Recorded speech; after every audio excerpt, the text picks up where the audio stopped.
कि क्या प्रधानमंत्री के ईडी और सीबीआई जो गिरफ्तार किया केजरीवाल को क्या चुनाव आयोग से परमिशन लिया गिरफ्तार करने के लिए? मतलब चुनाव आयोग इतना गुलाम हो गया सरकार के कि जो है उससे बिना परमिशन लिए जो है ईडी और सीबीआई जा करके अरेस्ट कर ले रही है। जब आचार संहिता फिर क्यों लगाए हो, क्यों इलेक्शन करवा रहे हो, क्यों चुनाव करवा रहे हो? लेकिन चुनाव पीरियड में नेताओं को डरा धमकाकर जो है उन्हें जेल भेजा जा रहा है, जो गलत है। जनता जान रही है सब कि क्यों नहीं हेमंत बिश्व शर्मा और जो है अजीत पवार, शुभेंद्र अधिकारी को नहीं जेल भेज रहे हैं। विपक्षियों को, केवल विपक्षी मुख्यमंत्री, विपक्षी नेता को ही जेल भेजने का काम हो रहा है। ये सरकार जो है तानाशाही चला रही है और लोकतंत्र की हत्या कर रही है। कहते हैं हिटलर का है शासन काल यहाँ, हिटलर का है शासन काल यहाँ झूठ की गंगा बहती है। जो भी यहाँ सच बोलेगा उसे जेल में डाला जाएगा।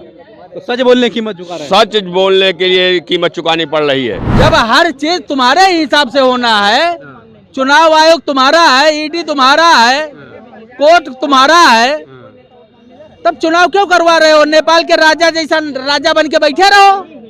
तो मोदी जी राजा बन गए हैं, राजा बनी गए हैं, अहंकारी राजा। लोकतंत्र बचा कहाँ है बताओ ना हमको। ईडी कोई काम नहीं कर पाएगी। जो आप कर रहे हैं ये अपने लिए कर रहे हैं। जितना ईडी और सीबीआई, जितना आयकर विभाग, पीड़ा के गर्भ में क्रांति पैदा होती है साहब। जितना आप उसको यूज करोगे उतना ही तुम्हारा जड़ कमजोर होती जाएगी, जड़ कटती जाएगी। आने वाला कल में जो होने वाला है इसको आप आभास भी नहीं कर रहे होंगे कि आने वाला जितना आपने अस्त्र का प्रयोग किया है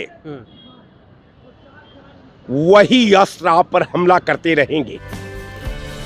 दिल्ली के मुख्यमंत्री अरविंद केजरीवाल की गिरफ्तारी देर रात हो चुकी है और कांग्रेस पार्टी के जो खाते हैं उनको भी सील कर दिया गया है, जिसके अंदर 30 साल पुराने नोटिस को जिम्मेदार ठहराया गया है। इसी को लेकर राहुल गांधी ने प्रधानमंत्री मोदी जी पर करारा हमला बोलते हुए कहा है कि एक डरा हुआ तानाशाह लोकतंत्र के लिए खतरा बन चुका है। अब हम इसी को लेकर लखनऊ में लोगों से बातचीत करेंगे कि प्रधानमंत्री मोदी जी की ये 2024 के लोकसभा चुनाव को लेकर हताशा दिख रही है। क्या प्रधानमंत्री मोदी जी हताश हो चुके हैं कि जिस तरह से ईडी कार्रवाई कर रही है और अब क्या कहते हैं आयकर विभाग ने भी जो है कांग्रेस पार्टी के खाते सील कर दिए हैं? तो क्या लग रहा है 2024 का चुनाव जिसको बहुत आसान समझ रही थी भारतीय जनता पार्टी, उनके लिए टफ है क्या ये चुनाव?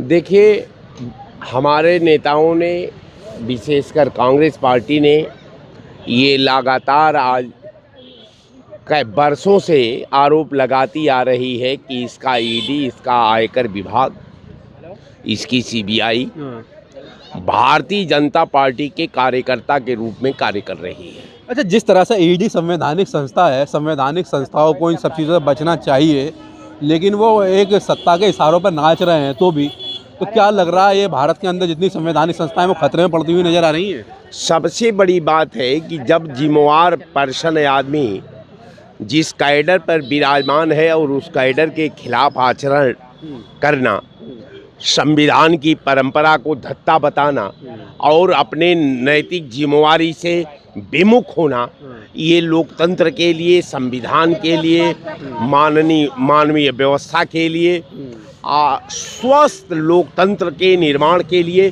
ये हानिकारक है। ऐसा नहीं होना चाहिए जैसा कि सरकार द्वारा ये तमाम एजेंसियां आप देख रहे हैं। कभी इससे पहले न्यायपालिका में देखा आपने, राहुल जी के ऊपर मुकदमा चल रहा था। अब मानहानि के केस में गुजरात की उच्च न्याय पीठ जो है राहुल गांधी का केस देखने से वहाँ के जज मना कर दिए कि साहब हम इस केस को नहीं देख सकते। लास्ट में उनको सुप्रीम कोर्ट का सहारा लेना पड़ा। सुप्रीम कोर्ट ने दोष गुण के आधार पर जो है उनको मुक्त कर दिया और इसके बाद उनकी सारी व्यवस्था को मुकम्मल कायम करने का निर्देश दिया। इसके तहत उनका आवास का, उनका संवैधानिक पद का जो भत्ता टीए जो बनता है उसका सुप्रीम कोर्ट ने आदेश दिया। उसके आधार पर ये सरकार ने बहाली की। अब आप समझ सकते हैं कि जिस प्रदेश में 5 ट्रिलियन की बात करने वाली सरकार ने देश पर 2.5 ट्रिलियन कर्ज को थोप दिया। अब जो भारत विकासशील देशों के श्रेणी में आता था, आज वो भारत वो सूची से भी बाहर कर दिया गया। लेकिन देश की जनता के सामने जो मुद्दे हैं वो क्या कहते हैं, भ्रष्टाचार है, महंगाई है, बेरोजगारी है, गरीबी है। देश की जनता इतनी पढ़ी लिखी तो यानी जब मेजोरिटी जो है कि वो गरीब इस अर्थव्यवस्था को, इन सब चीज़ों को समझ पाए। वो तो ये समझते ना कि हमें कौन कितना फ़ायदा पहुंचा सकता है। तो 2024 के चुनाव को लेकर जिस तरह से प्रधानमंत्री मोदी जी ने ईडी सीबीआई का इस्तेमाल कर रहे हैं और आयकर विभाग का भी अब इस्तेमाल होने लगा है, तो क्या विपक्ष के लिए जनता के अंदर संवेदनाएं जागेंगी, उनके अंदर सहानुभूति आएगी? देखिए, जनतंत्र को जिंदा करने के लिए जनता को जागरूक होना, जनता को अपने संवैधानिक अधिकार और कर्तव्यों पर अमल होना, जनता को राष्ट्र के हित में फैसला लेना और एक हिटलर शाही व्यवस्था को उखाड़ कर फेंकना और वर्तमान संविधान को कायम रखना, ये जनता का दायित्व है, जनता का धर्म है, जनता का ये व्यवस्था है। ईडी कोई काम नहीं कर पाएगी। जो आप कर रहे हैं ये अपने लिए कर रहे हैं। जितना ईडी और सीबीआई, जितना आयकर विभाग, पीड़ा के गर्भ में क्रांति पैदा होती है साहब। जितना आप उसको यूज करोगे उतना ही तुम्हारा जड़ कमजोर होती जाएगी, जड़ कटती जाएगी। आने वाला कल में जो होने वाला है, इसको आप आभास भी नहीं कर रहे होंगे कि आने वाला जितना आपने अस्त्र का प्रयोग किया है, वही अस्त्र आप पर हमला करते रहेंगे। और अब आपको सर छुपाने का जगह नहीं मिलेगी। बदला लिया जाएगा। बिल्कुल, बदला तो क्लियर है। जो बोए हैं खेत में वो तो आपको काटना पड़ेगा, चूंकि काटनी पड़ेगी। बिल्कुल, आप बच नहीं सकते उसके बगैर। एक रिक्शे वाले भाई साहब भी इनसे बातचीत करते हैं। क्या लग रहा है 10 साल के अंदर मोदी जी के राज में कुछ फायदा मिला नहीं मिला आपको? हाँ, हमका तो फायदा मिला भैया। क्या क्या मिला है? हमका यहाँ सब मिल रहा है और का खेती वाला पैसा हो, यहाँ सब इंतजाम आ रहा है वो 6000 रुपया। हाँ। और आवास मिला? आवास नहीं मिला। आवास नहीं मिला है? हाँ, आवास तो नहीं मिला है। ऐसे झोपड़ी डाले, मतलब झोपड़ी में रहते हो? हाँ, ऐसे रहते हैं। यादव जी, जिस तरह से आज देश के एक मुख्यमंत्री को गिरफ्तार कर लिया गया है और कांग्रेस के खाते भी सील कर दिए गए हैं, तो क्या लग रहा है 2024 के चुनाव में भारतीय जनता पार्टी जो है ऐसे कड़े फैसले जो ले रही है, क्या इसका परिणाम हो सकते हैं? देखिए, भारतीय जनता पार्टी लोकतंत्र ख़त्म करना चाहती है। चाहे झारखंड के मुख्यमंत्री जी हों, चाहे दिल्ली प्रदेश के मुख्यमंत्री जी, इन लोगों को राजनीतिक ढंग से दबाव बना जा रहा है। अगर देश के प्रधानमंत्री जी वास्तव में या केंद्र सरकार वास्तव में ईमानदार होती तो पहले हेमंत बिस्व शर्मा, अजीत पवार, शुभेंद्र अधिकारी को जो है जेल भिजवाती, तब उसके बाद इन लोगों पे हाथ लगाती तो जनता जो है कुछ सोचती। लेकिन जनता में ये भय का जो है माहौल बनता जा रहा कि जितने विपक्षी दल के नेता हैं सबको ये जेल भिजवा के तब चुनाव कराना चाहते हैं और उनकी छवि खराब करना चाह रहे हैं। क्या जनता के बीच में सहानुभूति मिलेगी नहीं मिलेगी इससे? अवश्य मिलेगी, अवश्य मिलेगी। देखिए, अगर कोई गलत किया जेल जाना चाहिए, लेकिन चुनाव के पीरियड में नहीं, उससे पहले सब कुछ कर लीजिए, जो है साल 6 महीना पहले या बाद में करते। लेकिन चुनाव पीरियड में नेताओं को डरा धमका कर जो है उन्हें जेल भेजा जा रहा है, जो गलत है। जनता जान रही है सब कि क्यों नहीं हेमंत बिस्व शर्मा और जो है अजीत पवार, शुभेंद्र अधिकारी को नहीं जेल भेज रहे हैं। विपक्षियों को, केवल विपक्षी मुख्यमंत्री, विपक्षी नेता को ही जेल भेजने का काम हो रहा है। ये सरकार जो है तानाशाही चला रही है और लोकतंत्र की हत्या कर रही है।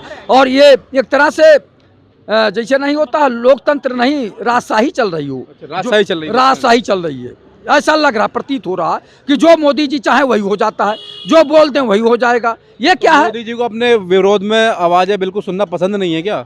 लगता यही है, लग यही रहा है, यही लग रहा है, लग यही रहा है, महसूस हो रहा है कि इन्हें हम लोग सोच रहे थे कि बहुत अच्छे नेक इंसान। राहुल गांधी कह रहे हैं कि तानाशाह की भूमिका में आ गए मोदी जी। वो तो सही कह रहे हैं। एक बात बता दें, जब हम लोग चुने थे उनको सन 2014 में और 19 में, तो ये लगता था कुछ परिवर्तन होगा, लेकिन ये तो पूरा जैसे लोग नहीं कहते कि जुमलेबाज निकले, इन्होंने जनता के साथ छल किया है। ये जो छल किया भाई, जब आपने कहा, देखिए वादा करके वादा ने निभाना भी एक तरह का भ्रष्टाचार है। देश के प्रधानमंत्री जनता से कहे थे कि 2 करोड़ लोगों को रोजगार देंगे, देश से भ्रष्टाचार समाप्त करेंगे, देश से महंगाई समाप्त करेंगे। इस पे तो कुछ काम किए ही नहीं देश के प्रधानमंत्री जी। महंगाई बढ़ती जा रही है, भ्रष्टाचार बढ़ता जा रहा है। एक इलेक्टोरल बॉन्ड के द्वारा जो भ्रष्टाचार किया उस पर नहीं बोलते हैं। आप बताइए, जनता को जानने का अधिकार नहीं, कानून में संशोधन कर दिए कि आप जो है इलेक्टोरल बॉन्ड के बारे में जनता जान नहीं सकती है, जानने का अधिकार नहीं है। तो ये क्या है? एकदम तानाशाही है। विपक्ष के नेता तो लग रहे हैं सारे जेल में जाकर आ जाएंगे इस वक्त, इस बार, क्योंकि कल मुख्यमंत्री अरविंद केजरीवाल को गिरफ्तार कर लिया है, कांग्रेस के खाते ही सील कर लिए हैं। तो क्या लग रहा है, विपक्ष को बचेंगे नहीं बचेंगे, सारे जेल में चले जाएंगे? कहते हैं हिटलर का है शासन काल यहाँ, हिटलर का है शासन काल यहाँ झूठ की गंगा बहती है। जो भी यहाँ सच बोलेगा उसे जेल में डाला जाएगा। तो सच बोलने की कीमत चुका रहे हैं। सच बोलने के लिए कीमत चुकानी पड़ रही है, क्योंकि भारतीय जनता पार्टी तो कह रही है कि सब भ्रष्टाचारी है, शराब का घोटाला किया इन्होंने, केजरीवाल ने। आपको इसका मतलब भारतीय जनता पार्टी घोटाले को आपको पता नहीं क्या घोटाला किया है, आपको पता नहीं है। इनका मसला है चंदा दो धंधा करो, भाजपा का चंदा दे दो और धंधा करो। कितना भी भ्रष्टाचार किए हो देश में, कितना भी, भारतीय जनता पार्टी में चले जाओ, उनके यहाँ वॉशिंग मशीन है, धुल जाओगे, बिल्कुल पाक साफ हो जाओगे। जैसे रमजान शरीफ में मुसलमान बिल्कुल पाक साफ हो जाता है, उस तरीके से पाक साफ हो जाओगे। चाहे जितना गबन किए हो, चाहे लूट किए हो, डुबकी लग जाती है पूरी तरीके से, क्योंकि वो पाप ही धुल जाते हैं। कहते हैं राम तेरी गंगा मैली हो गई पापियों के पाप धोते धोते। राम तेरी गंगा मैली हो गई पापियों के पाप। भारतीय जनता पार्टी तो गंदी नहीं हो जाएगी इन पापियों के पाप धोते धोते? यही होगा। ये जनता 2024 में इनका एक एक जुर्म का जवाब देगी, बिल्कुल पूरी तरीके से। 400 पार के लिए तैयारी चल रही है। 400 पार वो नहीं हो रहे हैं, वो तड़ी पार हो रहे हैं। नया बयान दे रहे हैं। नया बयान दे रहा हूँ ना, तभी तो कह रहा हूँ ना, वो 400 पार नहीं हो रहे हैं, वो तड़ी पार हो रहे हैं। तड़ी पार समझ रहे हैं? इस वजह से वो इस चीज के लिए कह रहे हैं कि 400 पार आटा होगा, 400 पार दाल होगी, 400 पार पेट्रोल होगा, 400 पार डीजल होगा, 4000 पार गैस होगी। इस तरीके की उनकी बात है। अभी कोई भारतीय जनता पार्टी के नेता साहब महंगाई की बात कर रहे हैं, सीटों की नहीं? बिल्कुल बिल्कुल नहीं। इनको तो पूरी तरीके से काट की हांडी बार बार नहीं चढ़नी है, नहीं चढ़नी है, क्योंकि 14 में हिंदू मुसलमान करके सरकार बना लिया, समझ गए, और 19 में मंदिर मस्जिद के नाम पे सरकार बना लिया। देश की आवाम को चाहिए रोजगार, शिक्षा। आप एक तरफ ये कह रहे हो कि हम 80 करोड़ लोगों को 5 करोड़ राशन दे रहे हैं, हम कह रहे हैं मोदी जी से और योगी जी से आपके चैनल के माध्यम से आप 40 करोड़ लोगों को शिक्षा फ्री करवा दीजिए। जो भी शिक्षा तो फ्री है ना, कहाँ पे फ्री है ये आप करो? गाँवों के अंदर सब प्राइमरी स्कूलों में इतनी महंगी शिक्षा है। आप किसी भी यूनिवर्सिटी में, किसी बड़े कॉलेज में अगर आप कोई गरीब आदमी अपना एडमिशन नहीं करा सकता है, वहाँ पर 20 लाख 50 लाख 1 करोड़ डोनेशन दो तो आपके बच्चे का एडमिशन होगा। आप कौन दुनिया में जी रहे हैं? ये तो आप सोचिए। आज जहाँ पर गरीब था वो उससे नीचे जा रहा है, अमीर अमीर होता जा रहा है, गरीब गरीब होता जा रहा है। आज किसान की हालत क्या है? क्या लग रहा है 2024 के चुनाव को लेकर? 2024 में भारतीय जनता पार्टी केंद्र से सरकार को जाना तय कर दिया है। देश की आवाम ने पूरी तरीके से तय कर दिया है। क्यों 400 आ गई तो 400? अभी हमने क्या कहा, 400 पार वो नहीं कह रहे, वो तड़ी पार होने के लिए कह रहे कि हम तड़ी पार हो जाएंगे। इस वजह से इस तरीके की और इंडिया गठबंधन के पूर्ण बहुमत की सरकार 2024 में बनना तय है। मुख्यमंत्री अरविंद केजरीवाल को गिरफ्तार कर लिया गया है और ऐसा भी पहली बार हुआ है इतिहास के अंदर कि एक मौजूदा मुख्यमंत्री को गिरफ्तार कर लिया जाए। दूसरी तरफ कांग्रेस पार्टी के बैंक के खाते सील कर दिए गए आयकर विभाग द्वारा। तो क्या मोदी जी बगैर विपक्ष के 2024 का चुनाव लड़ना चाह रहे हैं क्या? देखिए, सीज किसने किया उनके खातों? आयकर विभाग ने।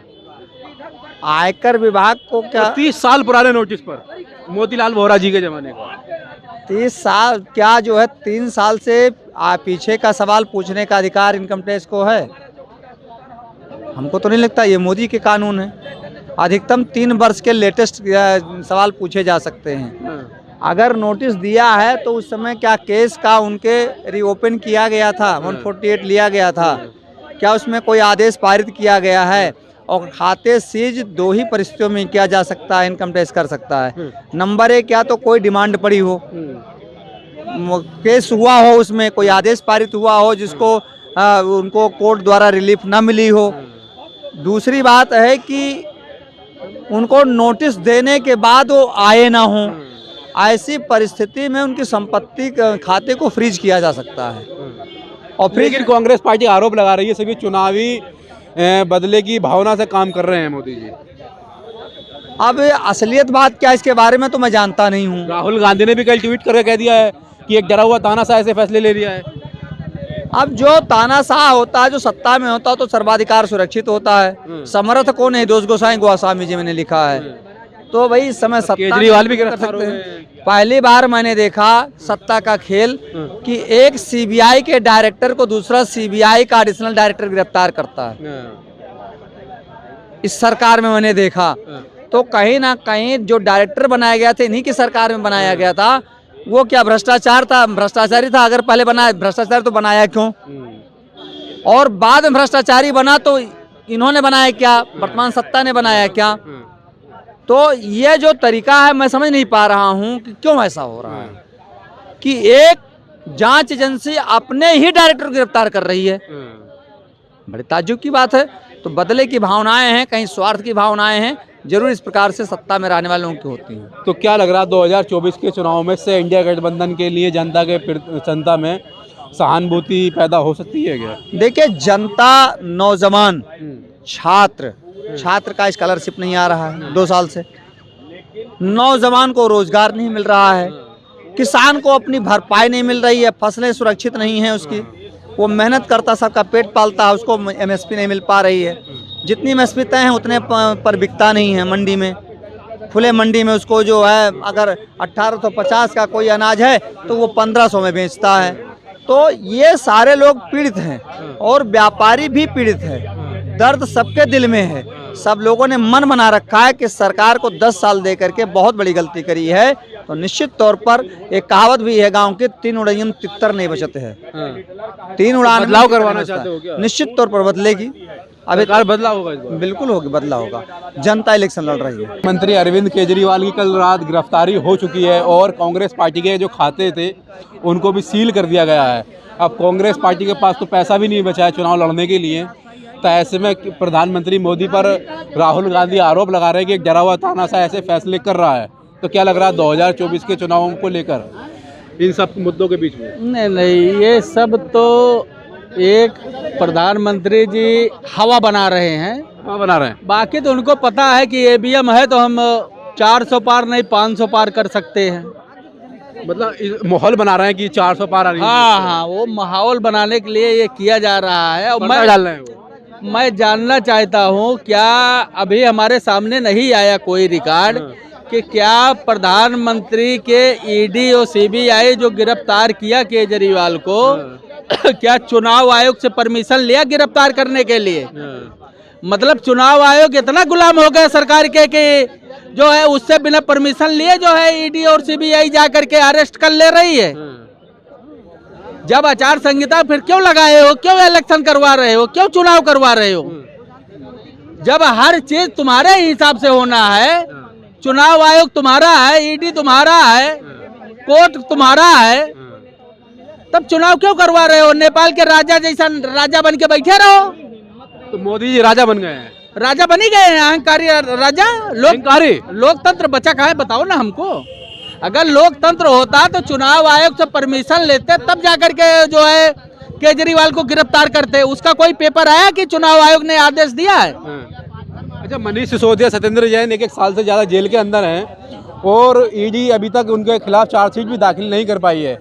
वो बगैर आरोपों के ही अभी तक जेल में रह रहे हैं। उनको पता है कि कोई भी नेता अगर बाहर रहेगा तो हो सकता है हमको ईवीएम सेट करने में वो देख न ले, इसलिए जेल के अंदर करवा दो, चाहे जैसे हम ईवीएम सेट करके चुनाव जीतेंगे। तो ये मामला है ना, इसीलिए अभी देखो कितने नेताओं को जेल में डाल देंगे। अभी तो ये शुरुआत किए है ना, शुरुआत है। विपक्ष विहीन चुनाव होगा, क्योंकि चुनाव आयोग जो है वो बिका हुआ है, कठपुतली है सरकार। चुनाव आयोग आखिर ये बताओ, चुनाव आयोग इस्तीफा दिया क्यों दिया? आज उस पर कोई चुनाव आयोग ने पेश किया कागज के, इसलिए इन्होंने इस्तीफा दे दिया। हिम्मत नहीं है बोलने का किसी का।